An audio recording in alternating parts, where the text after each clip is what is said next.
All right, Rob. We just spent like the last 5 minutes of me trying to find our extensive list of show notes because this is not the sort of thing that you can keep in your head all at one time. There's a lot to talk about, which is actually a pretty big lie because we have a pretty short list today, but it includes follow up, which is always exciting because we don't do a lot of follow up, do we? We don't. So it was last episode.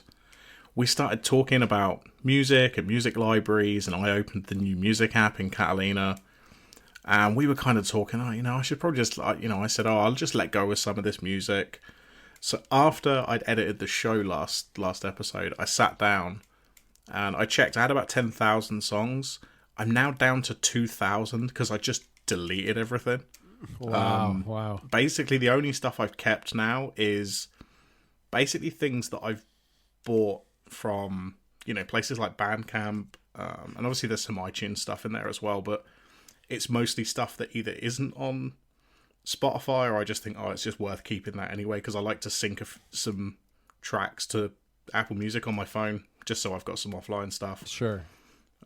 So yeah, I'm down to about 2,000 songs now. Wow. So this is all truly local music because you're not an Apple Music subscriber. You're using Spotify. So these are songs that you just have had from years of wherever they might have come, whether they came off of the back of a truck or you bought them on iTunes or Bandcamp or whatever. These were the 10,000 songs files that were sitting on your Mac, right? Yeah. So, I mean, there was probably a fair percentage that fell off a truck, but a lot of it was ripped from CDs that I used to have, because I used to buy a lot of CDs, albums, and whether it was compilations or artists' albums, that kind of thing. And I'm honestly maybe 6, 7, 8 years ago, whenever it was, I was kind of maintaining this, maybe 10 years ago, I would sit there and meticulously make sure all the metadata was right, make sure the artwork was okay. I was started to a lot of it had ratings and things, even per track, not just per album. Sure. I just delete it all. Who cares? Yeah. I don't need this rip of this Linkin Park album from 15 years ago because it's on all the streaming services, and probably in better quality than whatever I was ripping it at. Right. Even if you're not a Spotify customer anymore, if you move to something else, you'll still be able to get your Linkin Park fix every now and then. Right, exactly. Which, to be honest, I think I still listen to the same stuff I was when I was a teenager. So this is basically just that. So. Right. Well, I guess I'm in a similar boat, only in and so far as, when I wrote about Apple Music in my Catalina review, I got a few angry iTunes faithful people who have very large collections, and it's true that if you have a very large collection of music, and by collection I mean collection of physical files locally stored on a computer, iTunes is a better solution in some respects than the new music app is. And honestly, I think if you're in that boat, you probably ought to be looking for another solution at this point, because it's pretty clear where Apple's going. I mean, Apple Music in Catalina is all about streaming, and while the management of files and all that is still available and still in the app, it's all kind of mostly swept under the rug a little bit. So, I would personally, if that was what I was doing, I would be looking for another solution. And there are other solutions out there. But for me, I mean, it all started with, the iTunes Music in the Cloud that Apple rolled out. Gosh, it's got to have been at least 5 years ago. I don't even know. But they did that, and you could, even if your music was a local file that you couldn't get anywhere else, at least not on iTunes, it would upload it, and then it was always available to you as long as you subscribed to the service. You could re-download it, stream it to yourself, that kind of thing. And so I kept files of all that stuff, and I kept it on an old hard drive that's connected to an old Mac Mini. But, when I got a couple of these people who were angry that I liked the Apple Music app, and, I'm not going to apologize for liking the Apple Music app. I still like it. But one of them asked me, well, how many songs do you have? And I looked. I was like, well, I'm not really sure how to answer that or how to even go about figuring it out anymore, because I could go to this old Mini and I could open up iTunes. Well, actually, I couldn't do that anymore because now I put that on Catalina too. But at the time, I could have opened it up because it still had Mojave, and I could open up iTunes and I could have gone into like the song view, and at the bottom, the song view. This is the thing about, and we talked all about this. I mean, this. iTunes was like the finder of music, and you could go to the bottom of that long list of songs and see how many thousands of songs you had. And I had a lot, and they're still there, and they're still attached to that hard drive. But I haven't accessed those songs locally in forever because it's all just always available to stream back down from iTunes. And I guess I wonder if they still call it. I guess they call it Music Match now is really what it is, because the iTunes name is pretty much gone. But in any event. It doesn't really even if I could go back and look at how many tracks are on that particular disc, it's kind of meaningless at this point because I haven't bought music for so long. I've been, streaming since the late days of Beats Music before it was acquired by Apple, maybe a year before that time frame. So, maybe 5-6 years. In any event, all those songs get just added to my library, which, you and I were talking a little bit before we even started, that the concept of a music library is kind of strange when you think about it, because it's not really a library. I mean, it's Apple's music library, and they're really like almost like web bookmarks or something, because it's just a convenient way to find your way back to stuff that you like, as opposed to having to search the entirety of Spotify or Apple Music or whatever service you're using. So I don't have no idea how many songs there are among those that I've saved into my online libraries since I became a subscriber to Apple Music. It's a lot, but I doesn't really strike me as meaning. It's just not. I'm just not interested in knowing how many songs I have, I guess, at this point, just that I can find what I want to listen to. Yeah, definitely. I mean, as you say, it's one of these. If you're the kind of person that has like like I was when I was doing all this, when I was ripping my CDs back, 10 years ago or whatever. Back then, I was really making sure all the files are great and all of that. I think if you're still like that now, which is absolutely fine, if that's you've got your library, you want to keep it all organized and stuff like that. Right.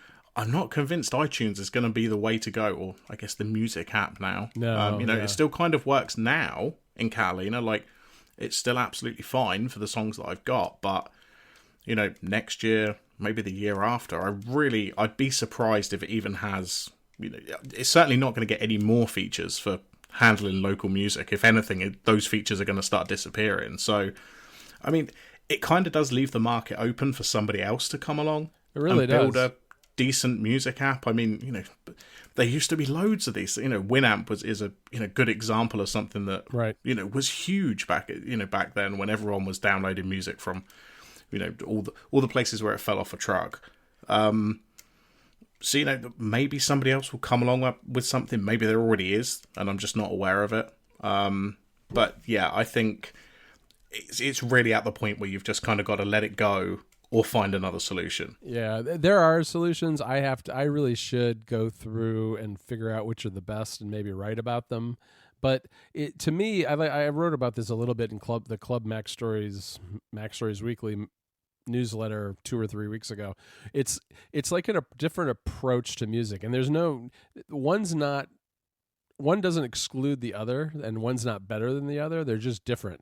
There's I think online music enjoyment started as an exercise in collecting. It was very much about managing files, making sure the metadata was right, because the sources for, especially when you were getting stuff that was falling off a truck with Napster or whatever it was, it didn't always have the best metadata associated with it. So people would go around and find the best metadata, the highest resolution artwork and all that stuff, to make sure they had perfect albums. But that's a problem that's long since solved. So that kind of management, while it may have become a habit for a lot of people, and some people might still enjoy doing it anyway, it's just not necessary if what you are is more of a music browser, which is what I kind of feel like I am. It's just like browsing the web, and that I'll just give me a search box and I'm good. I'll find what I need and I'll play it. And if I like it, I'll I'll give it a little heart, or I'll save it to my library, and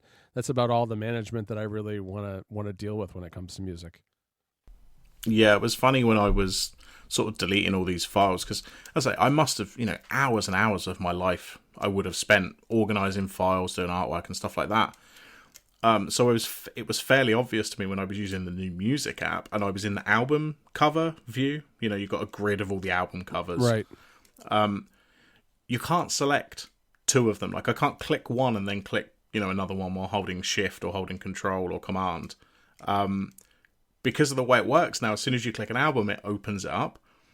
So it has this little, you can drag over a whole bunch of albums, but you can't do like a multi-select anymore. Which kind of made it a little bit harder. I had to go into the list view and sort of do it that way, which was fine. Right. But, even something as simple as that, which is essentially selecting multiple folders, for want of a better word, or sort of a better analog to, as you said, like being the finder of music. A lot of that stuff is going. So I guess we'll see how it goes in the next couple of years. But I'm quite happy to just move on with my life. I'll leave those 2,000 songs in there. I sync them to my phone once a year. That's pretty much it. Yeah, it's interesting because that management style of dealing with media is all still there. Like, if you go even into like the TV app and you go into your purchased movies or TV shows, for instance, the default view is a grid of rectangles or squares. So that looks very much like the streaming part of that app. But you can also go into a list view, and the list view replicates what looks a lot like the song view in music, which is basically list view in a Finder window. So all that's still there. It's just that it's kind of the secondary view and de-emphasized. And while I don't think list views are probably going anywhere anytime soon, just because they're a good way to look at a lot of condensed information, I do think that a lot of those features are going to go away eventually that were in iTunes that are still in music. I mean, they still have like this weird thing where you can put checkboxes in front of songs, which I've never really understood what those are for. I'm going to make a lot of people upset, I know, but it has. I know, for instance, you used to be able to check ones off and then selectively sync with a cable to an iPod or something. I do remember that from way back when.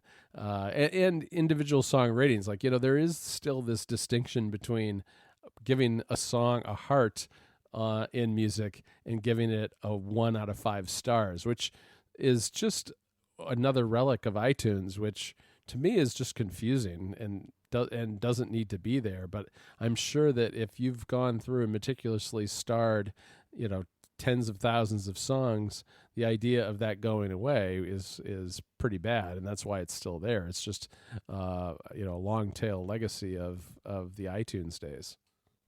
Yeah. Well, I mean, on the topic of this sort of archiving and keeping old stuff, I think, did you tweet out about this? Somebody did. The analog pocket. Oh yeah, I want this thing so bad. Oh my! Can you buy me one while you're at it? Thanks. Analog makes just this beautiful hardware that's just so well designed and is designed to play old cartridges from old systems. They don't do emulation. They don't do any of that. I know they have a Super Nintendo one. There's a Sega Genesis player that they have. I forget what else. I think there's an NES one maybe, but they're coming out with this analog pocket, which plays Game Boy games, but not just the original Game Boy games, also Game Boy Color, Game Boy Advance, and there are going to be adapters for a whole bunch of other things like Sega Game Gear, Neo Geo Pocket, I think it was called, and then a couple, one or two others that are out there. And it just looks, I mean, I don't know about you, but there's a black and a white model. I think I like the black one the best. Oh yeah, I mean, this, as you said, this is a beautiful bit of hardware. It's incredible. Like, there's no world in which I'm going to buy one of these. It's in the US. The shipping will be expensive. There'll probably be import fees, and also, and I'm kind of jumping ahead here, but I think this is the one issue. I guess issue is probably the wrong word, but like, those Game Boy cartridges are not cheap now. I mean, Yeah, I know. unless you want Tetris, because that came with basically every Game Boy, so there's like a gajillion copies of it out there. If you get this and you think, oh, I really want to play, I don't know, whatever the Wario game was on Game Boy, or Castlevania, or whatever else there was, those cartridges can get really expensive really quickly. That I hadn't actually considered that, because all I have done since seeing this Analog Pocket is I went around to a few game websites like Polygon and downloaded top 50 Game Boy games of all time and top 50 Game Boy Advance games of all time, creating lists that I could then start ticking them off, because I actually don't have many of those cartridges lying around. We have a handful, but not many, and not very many of them are games that I'd want to play anyway. And so I thought, well, this isn't coming out until 2020. Maybe I'll get one. And in the meantime, I'll just start working my way through eBay and maybe secondhand shops and pick up a cartridge here or there and have a collection by the time it comes out. But I hadn't really considered the fact that these aren't going to be things that cost me like $5 or $10. Yeah, and it's one of those things. Like I think we've talked about this before, but I have a Raspberry Pi set up with basically every game that came out before the N64, and they all fit on like a 32 gigabyte SD card. Wow. And it's not, it's not the same. I'd much rather be holding a Game Boy in my hand, or whatever it is, playing on the Super Nintendo or something like that. But the cost of the cartridges is, not all of them, but a lot of them, is vastly outweighs the enjoyment I would get out of like this, an authentic experience, rather than just, playing it on my laptop through emulation or on the Raspberry Pi or something like that. Right. Clearly there's a market for this stuff, because this isn't the only company that are doing this kind of thing. No, they've done all kinds of interesting things. Like they have a digital to analog converter where they'll transfer they'll output to CRT monitors and things. People buy really high-end CRTs to play these games on, so that it's just like the original, but there's all kinds of conditioning going on with the signals coming out of them so that the colors are reproduced crisper than they originally were, and this Pocket has an incredibly high resolution display. It's like, I think it's 661 ppi. I read. I mean, it's really high resolution, and looks, at least the videos they've got running on their website, looks like it does a fantastic job of reproducing these games in very bright, vivid colors. At least the games that are in color. That'll be, because the Game Boy was notoriously tiny screen and very dim, and this is going to be well lit and sharp and make it, I think, breathe new life into some of these games, which is pretty cool. Oh yeah, for sure. I mean, like I say, if I had a whole bunch of cartridges lying around already, in my collection, I'd be leaning more towards it. Yep. But I know that this is a slippery slope where I'm going to go, oh, maybe I want Pokemon Blue. And I know for a fact that those are like minimum £20. If you want one in decent condition, you're looking at anywhere between like £30 and £70 or something. Right. And I just know that this is this slippery slope where all of a sudden I've spent £1,000 just to play a few old games that, in reality, I'm probably not going to play for that long. No, that's true. And I don't say this to like poo-poo it, or oh, this is it looks like an amazing product, but it's definitely for a certain type of collector, I think, who potentially already has a huge collection. Yeah, I think that's there's definitely something to that. I mean, for me, every time I see one of the things that they make, I want it, and I think it's because the hardware is just so well designed, and it's so thoughtfully created for maximizing these old games that it makes me want it, even though I nearly bought the SNES one that that came out a couple of years ago, but then it all came on the Switch basically. So now right, yeah. So there's that angle to it too. Now you can't really get these Game Boy games as readily that way, but I mean, even down to have you seen that even the cable for charging it is like kind of that weird green color of the original screen of the Game Boy? I mean, it's Yeah, I did see that. it just everything looks really amazing about this, and I don't know, it just really captured my imagination when I saw it. And who knows, this is the one where I might actually go for it. I don't know, we'll see. Maybe I'll just pick up a handful of cartridges here and there. I mean, I could play Link's Awakening. I've been playing that on the Switch, the remake, the remaster. So maybe I could, and I know we actually have that cartridge, so I could maybe get it and just play that game and nothing else. Well, I mean, in that case, I mean, I do think you should get one because they look really nice, and I just want to know what they're like. So yeah, so hopefully you'll be able to get one, and as you say, even if you've got a few cartridges, it's probably worth it. Right. Yeah, we have a handful of them lying around the house. I need to start digging around. That's the kind of thing that's at the bottom of a drawer somewhere that I know I can find, but it's going to take a little digging on a weekend to figure out where all that stuff is.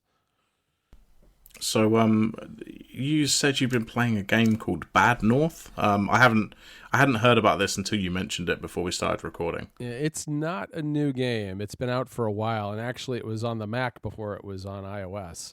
And I'll say I got it originally on the Mac, and I just couldn't get it to work. It crashed constantly on me, and I don't know if it was because of the Mac I was using at the time or what. I think I probably was trying to run it on a MacBook Pro 15-inch from 2016. Games on a Mac. Don't be silly, John. I know. You know, actually, right before we started the call, I use Alfred, and I usually just type in the shortcut and type SK to get Skype up and started. And I did that and hit return before I even looked, and it started Skate City because now I have another SK app on my Mac, which I downloaded a couple of weeks ago. Yeah, games on the Mac, Rob. Don't even get me started. But Bad North wasn't great on the Mac, but on iOS it is really good. It's a tower defense game, and you're controlling an island. You're defending an island. You have to defend the buildings on an island from invaders, and they come in boats. And you have an army, and you can, as you progress to the game, you can get more people in your army, more leaders, you get more weapons, you can upgrade your weapons, and you deploy the different groups to different parts of the island. So, you might have archers you want to put up on top of a hill so they can shoot down on the boats as they come ashore, and put your infantry more down on the beach and that kind of thing. And you just go island by island, conquering the islands and defending your turf, and it's incredibly fun. I haven't played it. I've played it probably about an hour and a half. It's a kind of game that you can play it for just 10, 20 minutes, something like that, doing an island or two, but it sucks you in pretty hard. So you can very easily lose an entire evening to it. And I think it's like $5.99 on the App Store, I want to say. But I may review it on Mac Stories. I just haven't had, I really haven't had time to do. I have a longer list of things to write about than I will probably ever get to, which is too bad. But games is one of the things that I want to get back to because I haven't done a game in a while. And let's see. Oh, it's $4.99, and this is one that I might write about still because it's a great game. I think had some, even before it was on the Mac, I think it probably started on Steam or something on the PC. So it's had some updates since then. I think had some new content added to it, and the iPad version or the iOS version has all of that baked into it. Looks like on the Mac you can get it for $15. Not so sure about that. I haven't tried it in a long time. But yeah, I think if I try it, I'll stick to iOS. Yeah, I mean, especially like some of this stuff now, I feel like the Mac has been permanently left behind, especially if you have a big iPad, like I have a 12.9-inch iPad Pro. I'd much rather play a game on it than I would on a Mac, just because the screen is big. It's big enough, and it's more portable and I don't have to be sitting at a desk to do it. So I'd kind of rather, I think in a way the Mac's getting squeezed out if the Apple TV gets powerful enough. Now that it supports controllers, I'd much rather play a game like Bad North either on the Apple TV or my iPad than I would at a Mac, just because the experience is so much better. Now, I don't think Bad North is on the Apple TV. There's a fair amount of arcade games on the Apple TV. I haven't spent a ton of time with arcade games on the Apple TV, but I plan to. I mean, Skate City is one that I've played a little bit on it, which is really good on a big screen. So that's one worth checking out if you have it on Apple TV. Yeah, I still haven't done my Apple Arcade trial yet. But the list is getting sort of a bit longer. People keep recommending stuff, so I'm probably going to do that at some point and try out a bunch of these games. Yeah, they've got, I think they're up in around the 85-ish number now. It's not quite to the 100 that they initially promised, but they're coming out at maybe 4 to 5 a week now, and it's really solid collection of games. I mean, we were talking too right before we started. I just feel like paralyzed by choice. I don't know what games to play next. I've been playing some Link's Awakening. As I said, I played Bad North, but that's been about it because I've only just very recently, like in the last week, freed up enough time to really be able to consider doing more games. I think I'm going to actually go back to the PS4 and play Control. I think I got that game over there. Oh, nice. Yeah. I watched a review of that. That looks pretty good. Yeah, it does look pretty good. And I know Federico started playing it, and it came highly recommended by him. So he and I have not quite the same taste in games, but pretty close. So at least on that kind of game, I think it was a recommendation worth taking. So we'll see. I actually bought a physical disc of it. Wow. Yeah. Check you out. Well, it was like $33 on Amazon, where, that's what kills me is that the digital downloads are still like, well, I could buy this for $60 or I could have it here tomorrow from Amazon for $35. It's like, well, I guess I might as well just get the disc. Oh, yeah. I mean, other than the fact that you can't switch quickly between the games, right. There's very little benefit to, the digital, certainly from a cost point of view. Right. And you still have to do a big download anyway, so I don't know. It's silly to me that digital isn't the cheaper version since they're not printing something and no one's having to ship it to my house. On the other hand, it's just the way it's been, and I don't see it changing anytime soon. No, definitely not. Well, I mean, we only had 3 items in our notes, but it appears that we've still done a full length episode anyway. We have very good for us. Look at us. Yeah. Have you seen the Paul Rudd video? No, I haven't. I'll send it to you. You should see this. Okay. You'll understand the reference when I send it to you. Okay. All right. I will. I guess I'll look at that after we finish recording. Okay. Cool. I'll be back in a couple of weeks then. All right. Talk to you later, Rob.